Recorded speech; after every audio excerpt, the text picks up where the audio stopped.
ಯಾರೋ ನೀನು? ಯಾರೋ? ನಾನು ಯಾರಂತ ನಿನಗೆ ಗೊತ್ತಿಲ್ಲ, ಆದ್ರೆ ನೀನ್ ಯಾರಂತ ನನಗೆ ಚೆನ್ನಾಗೇ ಗೊತ್ತು. ಏನೋ ಮಾತಾಡ್ತಿದ್ಯಾ?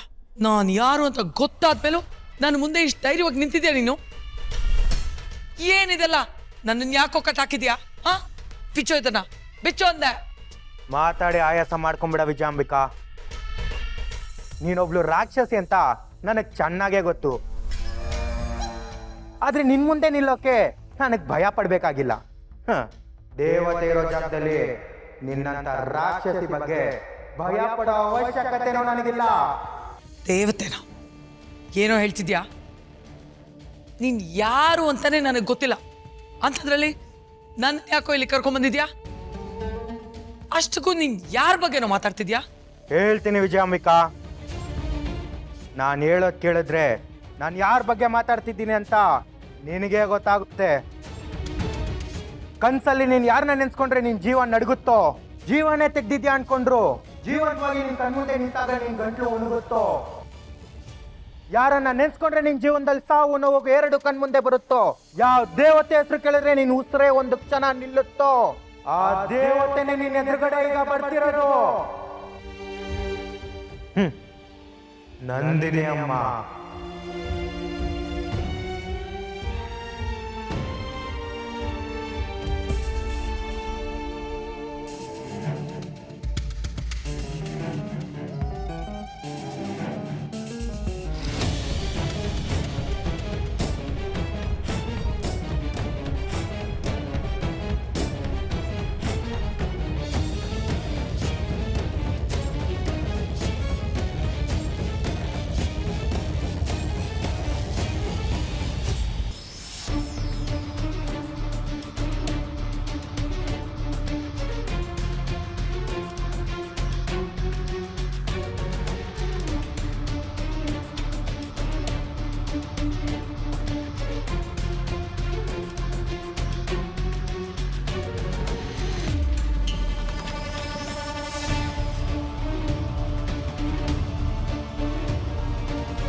ಈ ನಿನ್ ಕಣ್ಣಲ್ಲಿ ಭಯ ನೋಡಿ ತುಂಬಾ ಖುಷಿ ಆಗ್ತಿದೆ ವಿಜಯಾಂಬಿಕಾ.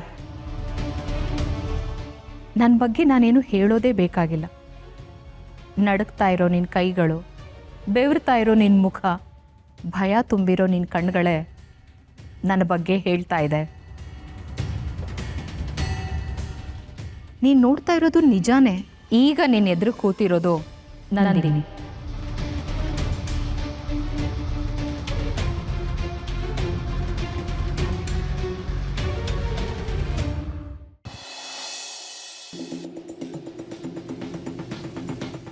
ನಂದಿನಿ, ಮತ್ತೆ ನಿನ್ನ ಬಾಯಲ್ಲಿ ನಾನು ನನ್ನ ಹೆಸರು ಕೇಳ್ತಾ ಇದ್ದೀನಿ. ನನ್ನ ಜೀವನನ ಹಾಳು ಮಾಡಿದ್ದೀನಿ ಅಂದ್ಕೊಂಡು ನೀನು ನೆಮ್ಮದಿಯಾಗಿದ್ದೆ ಅಲ್ವಾ? ಆದರೆ ಈಗ ನಿನ್ನ ಜೀವ ನನ್ನ ಕೈಯಲ್ಲಿದೆ. ಭಯ ಪಟ್ಕೋಬೇಡ, ನಿನ್ನನ್ನು ಈಗಲೇ ಸಾಯಿಸಲ್ಲ. ಆದರೆ ಯಾವಾಗ ಸಾಯ್ತೀನೋ, ಈ ನಂದಿನಿ ಮತ್ತೆ ಯಾವಾಗ ನಾನು ಎದುರಿಗೆ ಬರ್ತಾಳೋ ಅಂತ ಹೆದ್ರಿ ಹೆದ್ರಿ ನರಳಬೇಕು. ನನ್ನ ಯಾಕೆ ಕರ್ಕೊಂಡ್ಬಂದಿದ್ಯಾ? ಎಚ್ಚರಿಕೆ ಕೊಡೋದಕ್ಕೆ.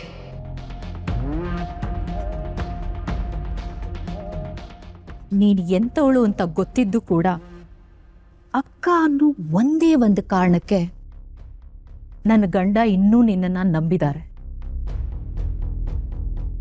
ಹಾಗಂತ ಅವ್ರ ನಂಬಿಕೆನ ಉಪಯೋಗಿಸ್ಕೊಂಡು ಮತ್ತೆ ಮೆರಿಬಹುದು ಅಂದ್ಕೋಬೇಡ.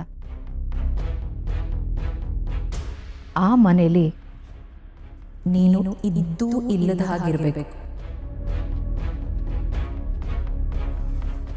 ಯಾಕೆಂದ್ರೆ ಅಲ್ಲಿ ಈಗ ಬಂದಿರೋದು ನಮ್ಮಮ್ಮ. ಇನ್ನು ಮುಂದೆ ನನ್ನ ಮಗಳ ಸುದ್ದಿಗಾಗ್ಲಿ ನಮ್ಮಮ್ಮನ ಸುದ್ದಿಗಾಗ್ಲಿ ಬಂದ್ರೆ ನಿನಗೆ ಉಳಗಾಲ ಇಲ್ಲ.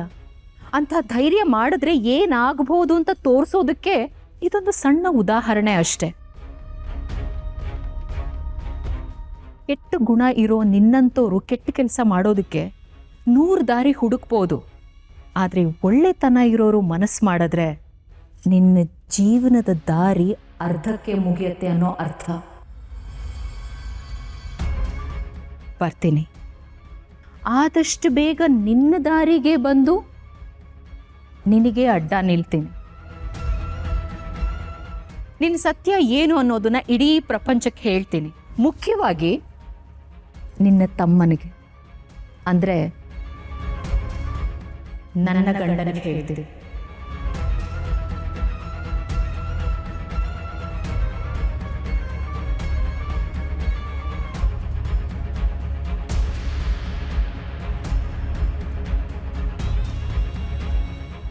ಅಲ್ಲಿವರೆಗೂ ಬದುಕೋಗ್ಬಿಡ್ತೀನಿ.